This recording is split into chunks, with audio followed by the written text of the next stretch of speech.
So, Coach, welcome to Huntsville. Just give us an opening statement about your team, and then we'll throw it open for questions. Yeah, thank you.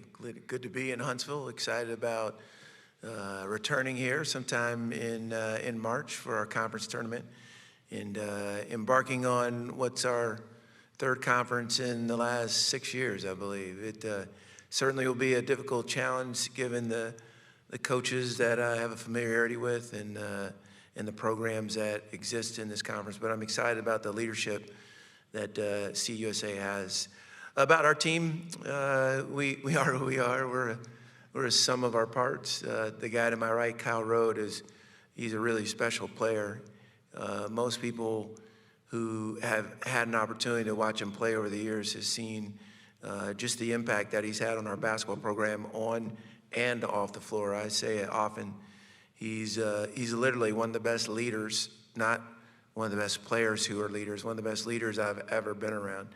And I think because of his contribution to Liberty men's basketball, we have a northern trajectory that we hope to continue to follow on. So, good group of guys, great group of guys to coach. I think we've got some things to address in replacing Darius McGee and Blake Preston, but I like our group. We've got a question for Coach from John Manson from A Sea of Red. Coach, it's not unusual for you and your team to be the preseason favorite in a conference, but in a new league, how do you handle those expectations entering this season? Yeah, thanks for the question, John. Wish you were here. I think the preseason prediction with Middle Tennessee and us, I think it is a reflection of a little bit of what Kyle and some of his teammates have done in the past with being in a completely different league and not knowing the playing styles. I think there's a part of me that we feel honored because of the reputation of the conference, its success and tradition. At the same time, it's preseason, so we probably won't be too attached to it. As far as expectations, we've had to live with those for a while now, and I don't know if there'd be anyone that could place more expectation on us than ourselves. So I think that's a privilege, and but certainly not significant in the long run. Although we feel blessed to be recognized. We have a question from Jacob Webb at Liberty University for Kyle. Kyle, could you talk about the team's mindset and preparation heading into so much newness within the team and the conference? Yeah, I think our mindset, just as a whole, has been really good just since we've gotten here in June. For summer ball, we had just a daily kind of pursuit of just trying to get better. And when you have 5 new guys entering your program, there's a lot of new for some of those. So just making sure our leadership from our seniors and juniors and guys that have been through it is really strong, and I feel like we've done a great job of just trying to just get better every day and focus on the habits that's built this Liberty program. Want to recognize Kyle, by the way. Congratulations on the all preseason CUSA team. Thank you, sir. Appreciate it. For sure. Any questions from the audience? Yes, sir. In the back. Coach, one of your guys is from not too far away from here, Brody Peebles.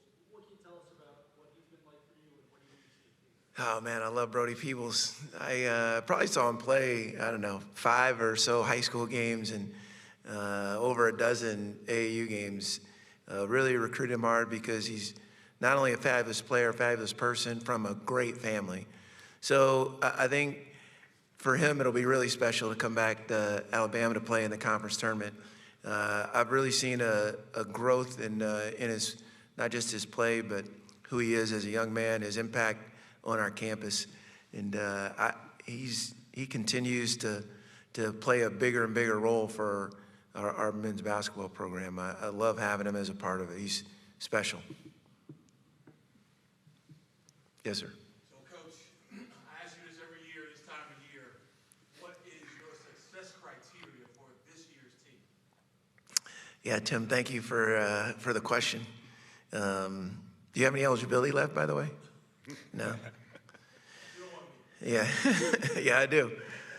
I think I'll be a little philosophical here. I think we're a little different in the way we measure success. Having a chance to be a part of Liberty University and just the mission of our institution, I think when you get too attached to outcomes and you get defined by the result of a scoreboard, it can leave you really empty.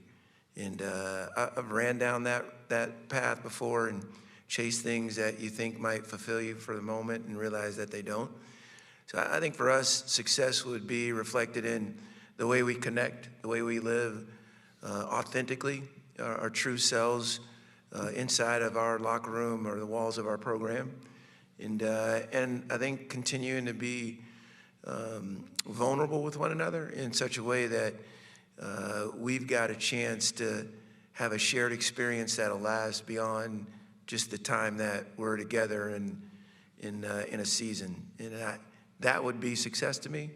If you want a number of wins or how far we can advance, I think that is what it is. I really love coaching our group and being a part of their locker room because they're different. So I probably won't be able to answer your question the way maybe you hope, but you can ask Kyle the same thing.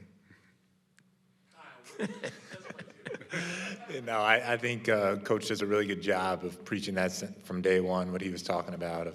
Because it's hard, man. Like, you're an 18 to 22-year-old that's competitive, student athlete in all your life. Like, people identify you as a basketball player. So, like, your performance and how your team does is a part of you. And so just coming to Liberty when the mission, like he was saying, and from an institution standpoint, from a team standpoint, is so different.